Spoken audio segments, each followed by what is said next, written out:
Welcome to your Thriving Heart for Thriving Life Grief Tips. Let me ask you, have you ever had an experience where you thought you hear or smell something and then find out that that's not quite true? Maybe perhaps you thought you smell coffee or something in your house and then there is nobody's making coffee.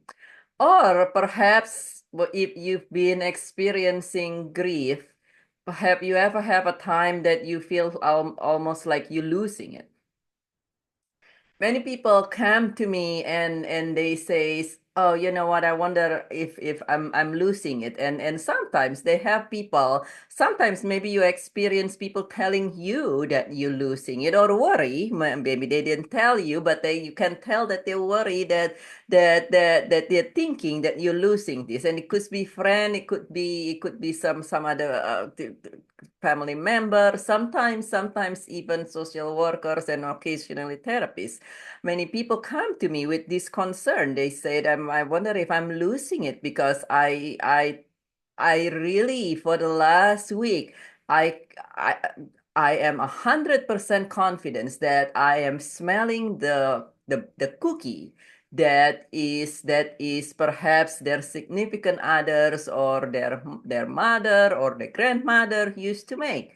And sometimes some people said, I'm hearing the key, or sometimes I'm hearing in the when it's a pet loss, I'm hearing as if like the color, the sound of the color. I woke up in the middle of the night. I was so convinced, and it wasn't a dream. I woke up and I hear this, and if that happened, please know firstly that this is normal. This is something that is when you are intensely grieving is a normal experience, and that's very important because a lot of people they make people worry, and then when we're already grieving, now we have to worry that we're losing it, like we're going crazy.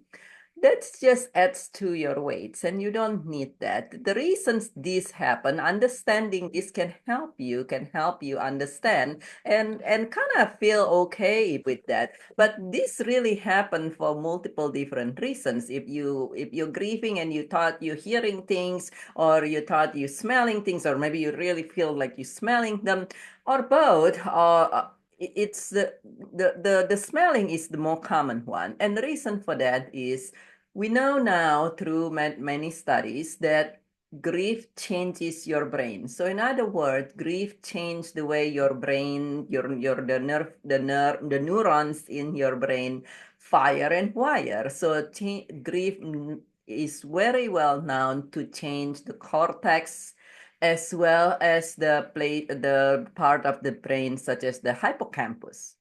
And next to the hippocampus, the hippocampus, where the hippocampus regulates your memory. This is why people who are grieving become forgetful.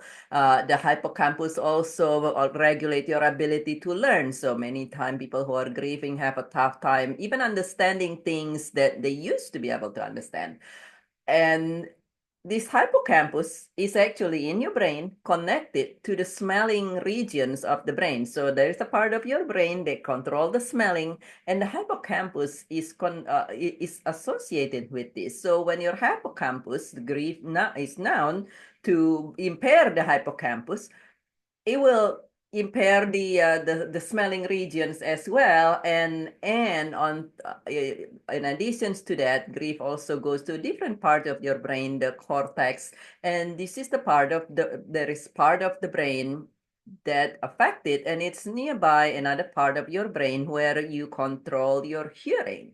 And so that alone can explain why you're hearing things. Now, it does not mean you have permanent brain damage, as long as you actually do something to help you continue to move forward and recover from the grief. We don't get over grief like that, but it is absolutely possible, regardless what you're experiencing, hearing, smelling, or how long it has been. It's possible to move through and beyond the grief with proper guidance and support.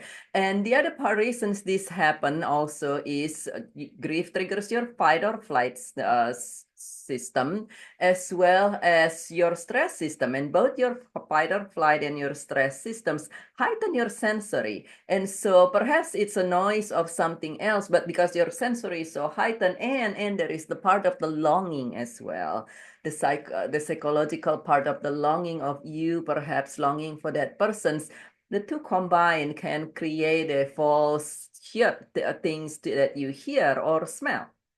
And so these are the couple a couple different reasons for this to happen. So it's actually in your nervous system, and it is not you just going crazy, so to say. Now, what can you do if you experience any of this?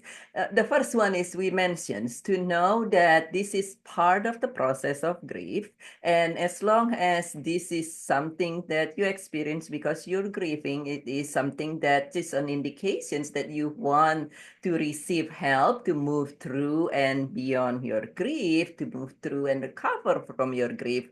But it is possible for you to recover. So there is hope. There are helps and there is hope. And then the other thing you could do until you're able to receive the proper help from somebody who understands and not say, oh gosh, let's put you in a white jacket, so to say, until you're able to receive that help, to be able to actually to do certain things that allow you to feel connected. Part of this is the longing. So perhaps doing a certain ritual, perhaps if you're able to look at pictures and videos and things from these persons without being in huge pain. And if you are looking at something and all you can do is cry and cry and cry, that's another sign that you would want to have professional help from somebody who is skillful, experienced, knowledgeable to help you. But if you're able to do that, or perhaps create a routine in honor of your loved one, then it's something that allows you to have a connectedness, and the routine will help center your nervous system as well. And then other thing that you can do is to have creative expression. Creative expressions help your brain to recover, and as well as sharing the experience, of course, with with people, and I would recommend only with people whom you can trust and understand and relate, and not going to make you feel worse or say things that's hurtful to you. And to know in yourself, to say, okay, this is something that is part of the grief, and as long as this is something that is just a passing, or if you notice it happening more and more, or continuing to happen, then to allow yourself to receive the help. But as long as you receive the proper support and then the proper guidance, just know that you're not going crazy. Many people worry they have completely lost it. No, you have not lost it.